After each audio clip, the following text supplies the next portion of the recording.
Welcome back, I'm Ron the Cook. New Year's is here and you need to stop making those same boring cocktails. So today we're making 4 original cocktails that you can make for New Year's. There's gonna be a cocktail for everyone, a spirit-forward one, a creamy, sweet one, a tropical one, and of course, something using champagne. Our first cocktail is called the Obsidian Hour. This is gonna be a moody, sophisticated sipper to start your night off.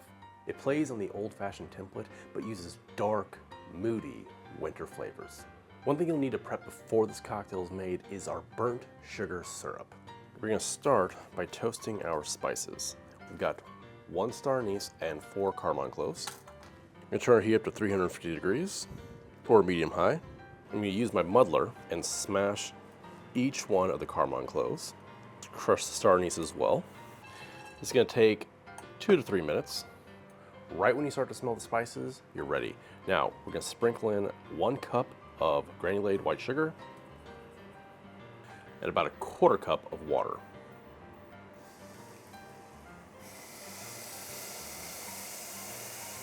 Now this is a waiting game. Do not do anything else. Don't walk away. You have to sit around and just wait. Sugar burns incredibly quickly. Now, even though we're making a burnt sugar syrup, we don't want it to become char. We just want a little bit of those bitter burnt notes in there. This is only gonna take a few minutes. You can see it's almost there. It's starting to get that really dark amber color. We're gonna take it to the point where it gets just past amber. This is what we're looking for right here. It's just past amber, but it hasn't turned black yet. That's the dangerous part. You have to pour the water in and do not let this get on you. It's basically napalm. First, we're gonna turn our heat down to 225 or low simmer. We have our cup of water. Now, be careful, this is really dangerous.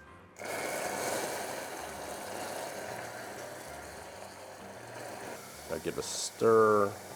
There's gonna be some clumpy parts at the bottom. Now bring this up to a boil and then cut the heat. We're gonna strain it and cool it. Then we'll be ready to make our first cocktail. Now, if you don't wanna make the burnt sugar syrup, don't worry about it. Make a brown sugar syrup. Take some dark brown sugar with the exact same ratio, 1:1, water to sugar. Toast your spices the same way, and it'll come out just as good. We're kicking off the night with something for the serious sippers. If you love an old fashioned, this is gonna be your New Year's Eve cocktail. For our cocktail, we're gonna be using some black walnut bitters, Brothers Bond rye, some Oloroso sherry, and that burnt sugar syrup. We'll start with a nice big clear cube. We have the Brothers Bond blended rye, 2 ounces or 60 mils, 1/2 ounce of our Oloroso sherry, or 15 mils. We have 3 dashes of black walnut bitters, and 1/4 ounce of our burnt sugar syrup, or 7 mils. Now we give it a stir. Instead of flaming an orange peel, we're gonna flame my orange essence. The Obsidian Hour. One of my new Libby Rocks glasses. This is on the larger side. I believe this is a 12 ounce. Perfect for an old fashioned. Get those orange notes, the burnt orange notes. Get this raisiny smell off the Oloroso sherry. Cheers for the first drink of the night.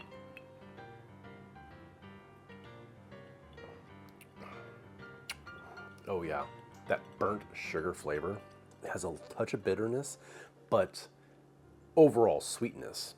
And you get a hint of those spices.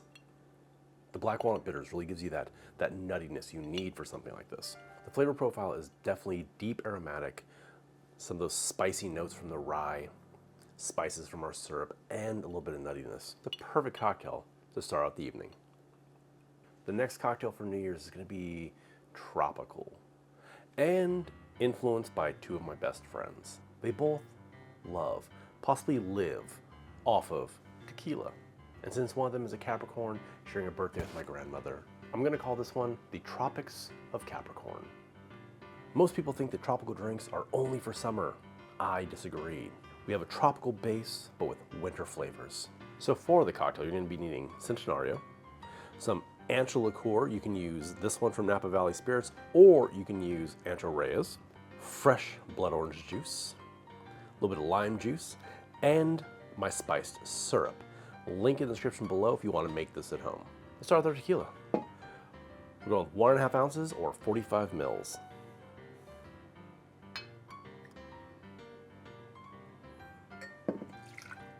Followed by a 1/2 ounce or 15 mils of our ancho liqueur. 1 ounce or 30 mils fresh blood orange. 1/2 ounce or 15 mils fresh lime juice. And a 1/2 ounce or 15 mils of my spiced syrup. Got one of my big rocks here, give it a crack.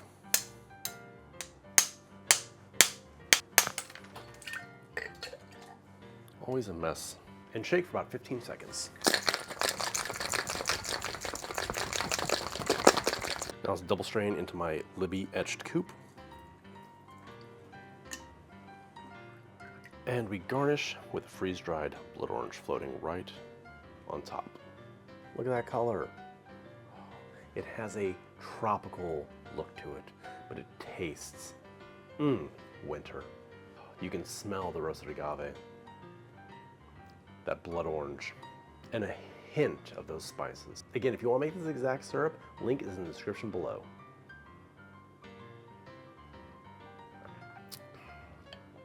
Ooh, it's sweet. It is a bit tropical, but in the way that you want to spend Christmas in the Bahamas while still having the flavors of Christmas. You get the cinnamon, the cardamom, a little bit of drying effect from the tequila, an incredible mouthfeel from the blood orange juice, and you get the right amount of acid from the lime. And right back here, you get a little bit of that bite from the ancho liqueur. Another hit for New Year's. And this one you can easily batch ahead of time. The flavor profile in this is acidic, sweet, tropical, and savory notes from the tequila, and a touch of heat. This is a perfect break point to say, if you are enjoying this video, if you enjoy my other videos, please like, subscribe, and share. It helps out my channel more than you know. So if you could do me that small favor, I'd love you always. For our third cocktail, we need to make another syrup. We're gonna be making a honey Earl Grey syrup. You can make a small batch for the night, or you can make a big batch and store it in your fridge. In my bowl here, I have 3 tablespoons of loose leaf Earl Grey tea, 3 tablespoons of honey, 3 tablespoons of granulated sugar, and 3 orange peels. Now we're gonna cover it with boiling water from my kettle, 1 cup of water. Now let your syrup steep for 10 minutes before straining. Give your syrup a little stir if you need to break up some of the clumps. This is gonna be our sweet and creamy cocktail. I'm gonna call this one the Cashmere. About 10:30 p.m.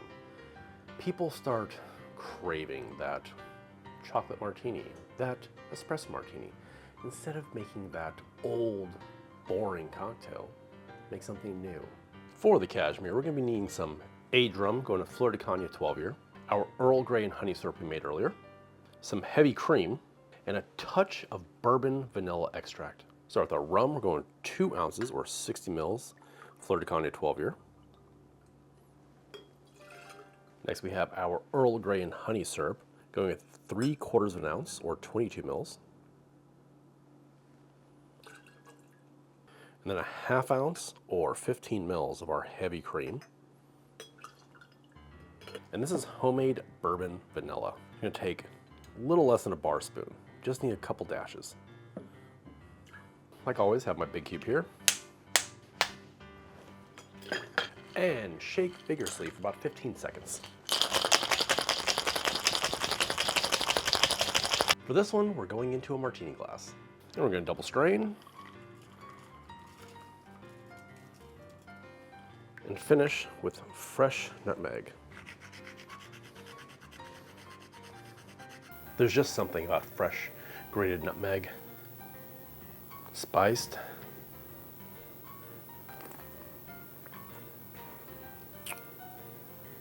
My God. It's velvety, it's floral. Some of those orange notes in there from the syrup, and it's just comforting. The little touch of bourbon vanilla at the end, it has a beautiful mouthfeel. This is a perfect segue into our final cocktail, the one we're going to be drinking at midnight. Okay, the scene. The room, it's dimly lit. The TV is on, ready to watch the ball drop. It's 11:55.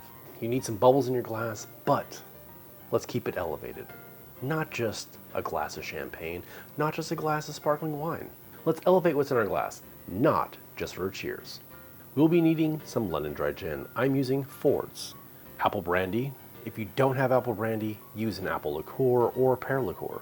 Lemon juice and some sparkling. I'm gonna start with 1 ounce or 30 mils Ford's gin, a ½ ounce or 15 mils of our apple brandy, and a ½ ounce or 15 mils fresh lemon juice. A nice hard shake for about 10 seconds.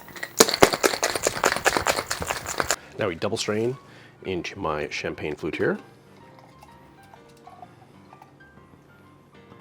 Now take our sparkling, pour gently down the side.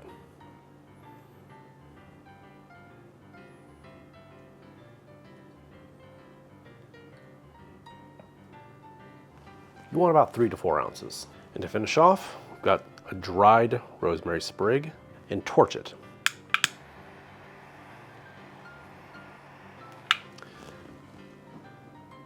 Our Midnight Bell.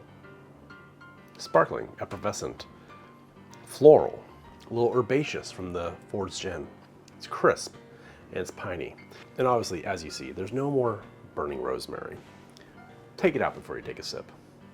No need to cause a house fire. Delicious. That apple brandy gives it a little extra sweetness. The lemon juice, the tartness it needs. And the Ford's gin, as I always say, is the best cocktail gin on the market. It is. And there you have it. 4 original cocktails to ring in the new year. Wildly better than vodka sodas and plain old champagne. I want to know which cocktails you made and which one you like the best. I wish you an incredible New Year's Eve. Don't drink and drive. Drive safe. And at the end of the night, either stay where you're at or catch an Uber. There's no reason to put your life in danger on the roads. Cheers to 2026.